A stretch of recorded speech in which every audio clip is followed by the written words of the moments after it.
Bismillahirrahmanirrahim. Assalamualaikum warahmatullahi wabarakatuh. Alhamdulillah wa syukurillah wa la hawla wa la quwwata illa billah.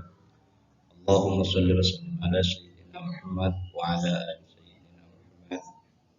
Alhamdulillah, pada kesempatan kali ini kita bisa bertemu di ruang YouTube dalam rangka untuk belajar bahasa Arab, dalam artian memahami bahasa Arab. Tentu tidak ada yang lain lagi tujuan dari kegiatan ini kecuali untuk bisa memahami Al-Quran, bisa memahami hadis Nabi, supaya kita semua secara bersama-sama, supaya kita semua bisa betul-betul menjadi hamba yang takwa, hamba yang takut kepada Allah Subhanahu wa taala, hamba yang dekat kepada Allah. Baik para pemirsa Fire Channel dimanapun Anda berada, kajian bahasa Arab ini adalah kajian bahasa Arab dari dasar, jadi sangat cocok sekali untuk para. Untuk pertemuan pertama ini saya berjudul belajar bahasa Arab dari dasar bagian 1. Sebagaimana kita pahami bahwa bahasa itu adalah kemampuan yang dimiliki manusia untuk berkomunikasi dengan manusia lainnya. Dan komunikasi itu menggunakan tanda. Tandanya umumnya 2 yang digunakan. Yang pertama adalah bahasa verbal atau menggunakan kata. Yang kedua adalah dengan menggunakan isyarat. Menggunakan kata ya sebagaimana kita misalnya berkomunikasi dengan orang lain, misalnya dengan memanggil, "Hai Ahmad, Assalamualaikum, apa kabar Muhammad?" Kemudian dijawab oleh Ahmad, "Waalaikumsalam, Alhamdulillah baik." Itu contoh komunikasi yang menggunakan kata. Kemudian yang kedua adalah dengan menggunakan isyarat. Kita mengenalnya dengan bahasa language atau bahasa tubuh, bisa dengan menggunakan tangan, mata, dan lain sebagainya. Di dunia ini ada banyak sekali ragam bahasa. Ada kurang lebih 7.000 bahasa yang ada di muka bumi. Namun secara besar saya menjadikan ragam bahasa itu menjadi 3, yaitu bahasa lokal, bahasa daerah, bahasa nasional, dan bahasa internasional.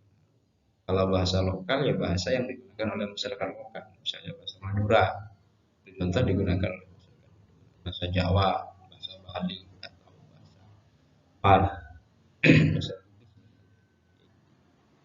Yang kedua adalah bahasa nasional, yang bahasa yang digunakan sebagai bahasa resmi oleh suatu negara. Dan yang ketiga adalah bahasa internasional. Bahasa internasional ini bahasa yang banyak digunakan sebagai media komunikasi masyarakat internasional. Kita memahami saat ini ada bahasa Arab, kemudian ada bahasa Inggris, bahasa Mandarin, dan bahasa-bahasa yang lain yang itu menjadi media komunikasi masyarakat internasional.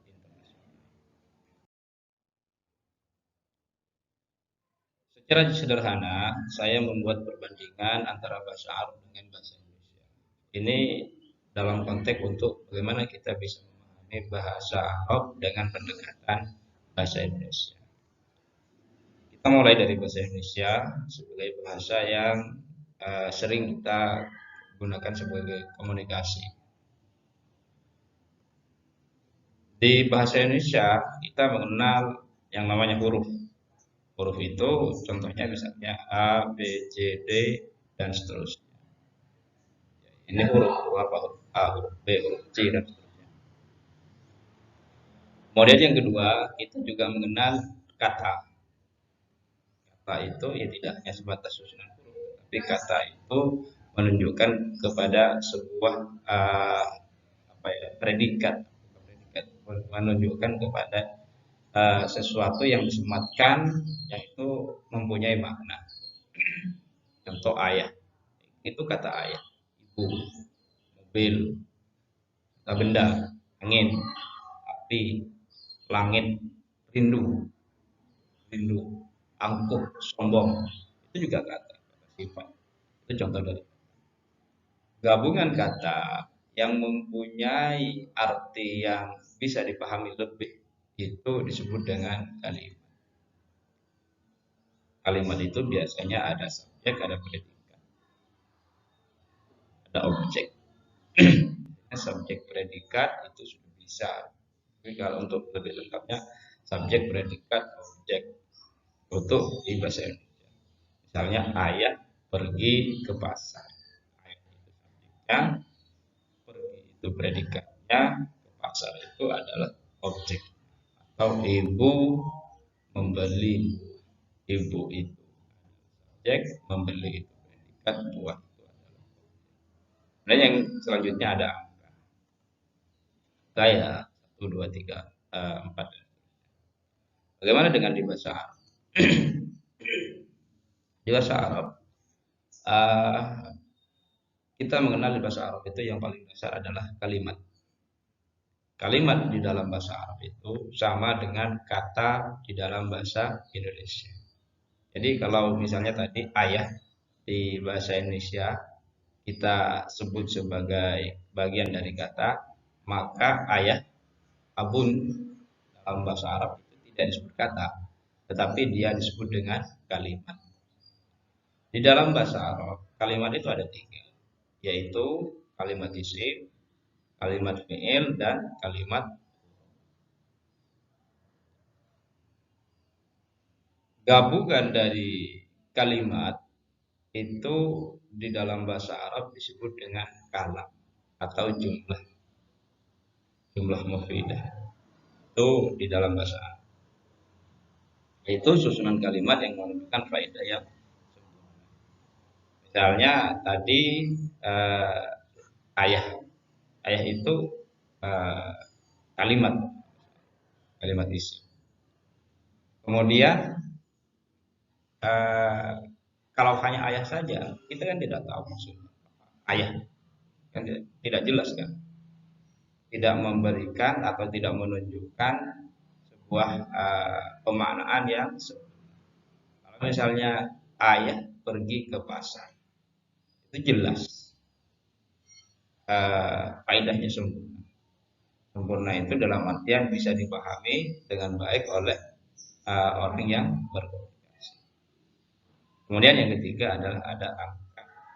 Angka itu ya angka sebagaimana juga di dalam bahasa Indonesia. Dada. Wahidun, Snain, dan seterusnya. Baik, kita mulai pembahasan bahasa Arab dari mengenal kalimat. Kalimat sebagaimana yang dipahami tadi ada 3, yaitu kalimat isim, kalimat fi'il, dan kalimat. Yang pertama adalah kalimat isim. Kalimat isim itu apa? Yaitu setiap kata yang menunjukkan benda, nama, dan sifat. Jadi kata apapun yang menunjukkan benda, maka itu dikenal dengan kalimat isim. Contoh misalnya as-sama, langit, ardun, bumi, dan lain-lain ya, banyak. Misalnya hadiqah, kebun, motor, hujan, al-matar, hujan, asyamsu, matahari, itu benda. Ya, itu disebut dengan kalimat isim. Atau nama, Ahmad, itu kalimat isim. Muhammad, Karim. Atau sifat misalnya Sabr, Ar-Rahman, Ar-Rahim, itu sifat. juga disebut dengan kalimat. Bagaimana dengan kalimat fi'il? Kalimat fi'il adalah setiap kata yang menunjukkan perbuatan atau aktivitas. Apa contohnya? Misalnya memakan, belajar, menuntut, itu fi'il. Contoh yang lain misalnya mengendarai, berlari, banyak setiap aktivitas yang menunjukkan perbuatan. Kalau di bahasa Indonesia itu kita mengenal fi'il ini sebagai predikat. Yang ketiga adalah kalimat huruf. Apa kalimat huruf? Itu yaitu setiap kata yang tidak memiliki pengertian yang sempurna kecuali digabung dengan kalimat isim atau kalimat fi'il. Jadi kalimat huruf ini pemahamannya tidak jelas kecuali setelah dia digabungkan bisa dengan kalimat fi'il atau dengan kalimat isim. Ini kalimat pemahaman. Mengenal tanda. Baik, kita masuk kepada selanjutnya yaitu memahami tanda. Tanda dari kalimat isim itu apa? Tanda kalimat fi'il itu apa? Tanda kalimat huruf. Ini tanda-tandanya dulu.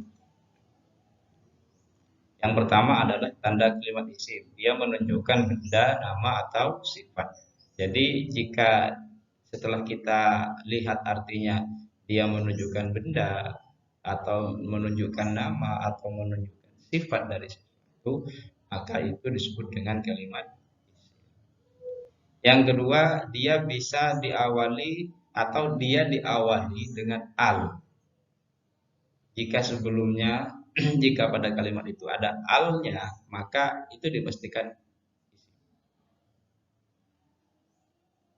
diakhiri dengan tanwin atau kasroh. Misalnya kita baca dalam Al-Quran atau hadis, ini diakhiri dengan tanwin atau diakhiri dengan kasroh, itu sudah pasti adalah. Kemudian dia juga diawali dengan ini huruf jar. Apa saja, misalnya dia diawali dengan huruf min,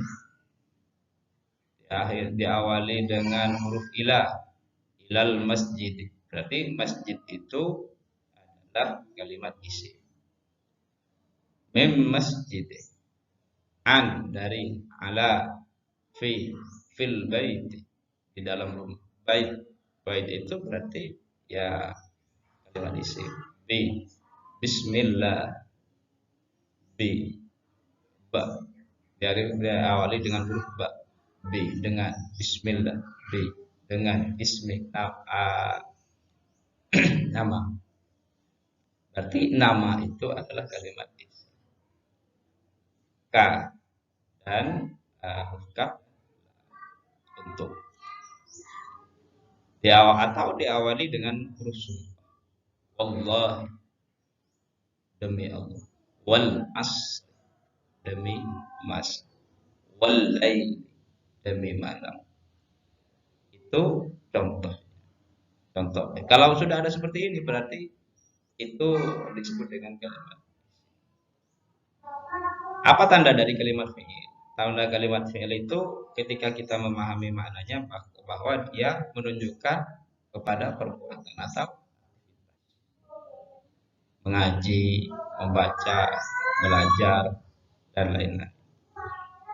Kemudian dia bisa didahului oleh qad atau bisa didahului oleh sin atau saufa. Jadi jika sebelumnya ada kata qad atau kata sin atau kata saufa, maka dia adalah kalimat atau diakhiri dengan tak sebagai tanda perempuan. Contoh ja'at Khadijah. Ini taknya, taknis namanya. Awalnya kan ja'ada. Diakhiri dengan tak taknis. Ja'at, siapa yang datang? Khadijah. Ini tak taknis sebagai tanda bahwa yang datang itu adalah perempuan, yang melakukan aktivitas itu adalah perempuan. Biasanya ditandai dengan tak taknis. Yang ketiga adalah tanda huruf, yaitu saat kalimat tersebut tidak bisa menerima menerima tanda isim saat kalimat tersebut tidak bisa dipahami artinya kecuali dia yang ketiga adalah tanda huruf, yaitu saat kalimat tersebut tidak bisa menerima tanda isim maupun tanda fi'il. Jadi dia tidak bisa menerima tanda-tanda isim, karena dia tidak bisa dimasuki al, ataupun juga dia tidak bisa menerima tanda dari kalimat. Nah, dia tidak bisa dimasuki dengan qad. Itu disebut dengan tanda dari kalimat. Contoh, a'udzu billahi minasy syaithanir rajim. Contoh yang kedua, khalaqallahu samawati wal ardh. A'udzu billahi minasy syaithanir rajim. A'udzu ini apa? A'udzu ini adalah Allahu isim. Kenapa? Ya dia menunjukkan nama. Asy-syaitan. A'udzu billahi minasy syaitan. Asy-syaitan. Syaitan ini apa? Ini adalah isim. Kenapa kita tahu isim? Karena dia didahului oleh al. Dia didahului oleh Ar-Rahman, Ar-Rahim, minasy syaitanir rajim. Ar-Rajim. Ar-Rajim ini apa? Ar-Rajim ini isim. Kenapa kita tahu bahwa ini adalah isim? Karena dia didahului oleh al. Jadi setiap kata yang didahului oleh al itu disebut dengan isim. Selanjutnya adalah dari contoh a'udzubillahi minasyaitonirrajim. Kita tahu di sini ada huruf ba. Huruf ba ini apa? Huruf ba ini adalah huruf masuk kalimat. Kenapa dia kalimat huruf? Karena maknanya tidak sempurna kecuali dia digabung dengan kalimat fi'il atau dengan kalimat isim. Maka di sini dia digabung dengan kalimat isim, yaitu Allah. Billah, a'udzubillah, dengan menyebut nama Allah. Billah, demi Allah. Billah, a'udzu, aku berlindung. Billah,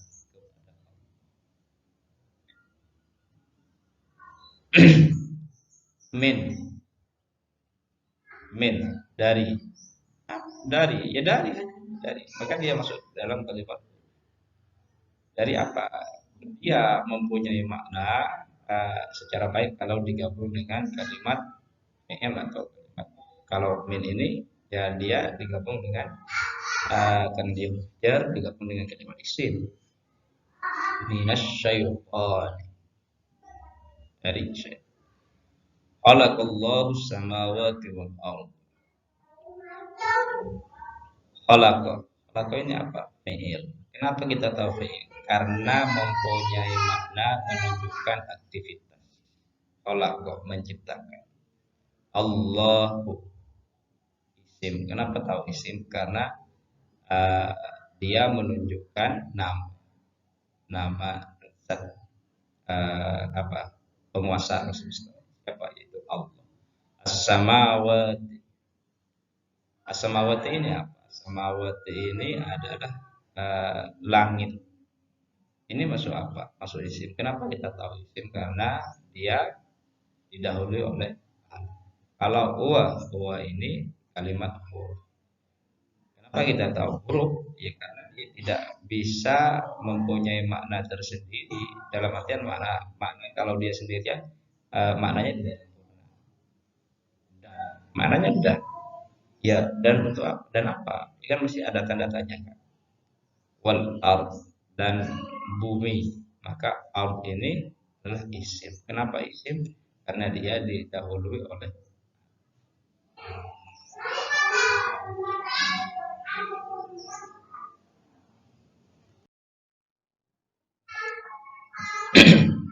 selanjutnya coba kita latihan untuk lebih mengasah kepada kemampuan kita.